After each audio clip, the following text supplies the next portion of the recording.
Do you want to hit longer drives out here on the golf course? Of course you do, that's why you've clicked on this video. Hi everyone, my name is James Robinson and welcome back to Get Good at Golf. Today I'm going to get you an extra 5 to 10 miles an hour club head speed, which will result into more ball speed, which will result into you hitting less club into those greens, which should result into you making lower scores, but we'll cover that in a different video.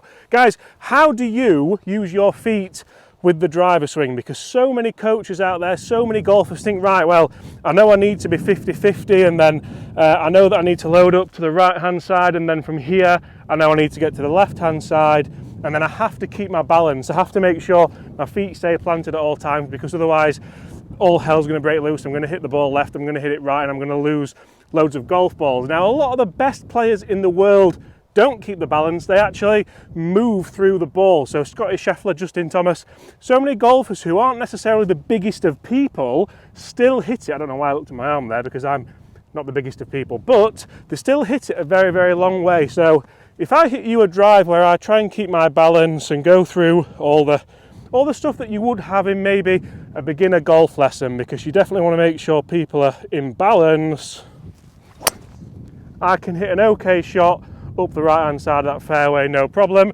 You'll see I'm pointing towards my target. The ball's not gone that far. I feel like I could definitely hit that further. So how am I going to do that? How am I going to use my feet? You see, the key here is to get the club moving quicker. That might seem like a little bit of a, I don't know, it's obvious, isn't it? We need to get the club moving quicker.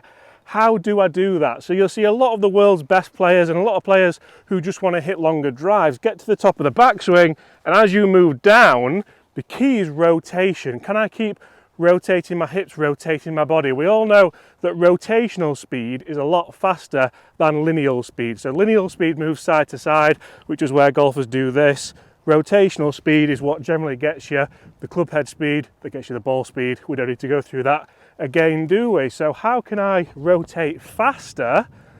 The key here is to make sure once you're loaded to the top of the backswing and you start your downswing, we need the correct sequence. We need the lower body to commence the downswing, so lower body moves first, then upper body. And then as you come down into the ball, let's let that left foot come back just a little bit. We're not saying we're going to slide round and totally face the target, because there you're going to struggle to get bat on ball, you're going to struggle to get that club face nice and square.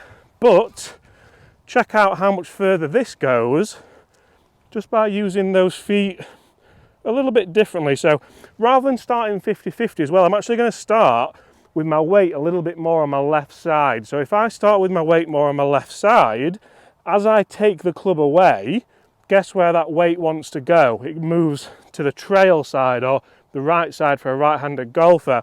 The issue with being 50-50 there is if I don't start on my left side a little bit, and I think like Henrik Stenson does this incredibly well, he actually has something to start off. It's like a sprinter in the blocks almost. Once you rotate up into that right side, you're much more compact and you're much more able to push back off to that left side, let those hips come back, and that way your footwork can work way better for you. This is definitely something to practice out on the range. Let's try and put this into practice and get that footwork working a bit better. You see that's a much higher shot. It's actually gone a lot straighter as well. And if you look at my finishing position, I'm still in balance here, but look where my foot's actually moved. You can see a little bit of a slip down here. So if I were to come back down to the ball there, that's my finishing position. So what I've been able to do is get to the top, load back, move out just a touch, and get the strike that I want. Definitely something to work on the driving range. Go and see your PJ Pro, see if you can add yards to your game. Apart from that, guys, thanks for watching. Smash that subscribe button, and we'll see you all at the same time tomorrow. That went miles, by the way. Zoom in on that. Yes.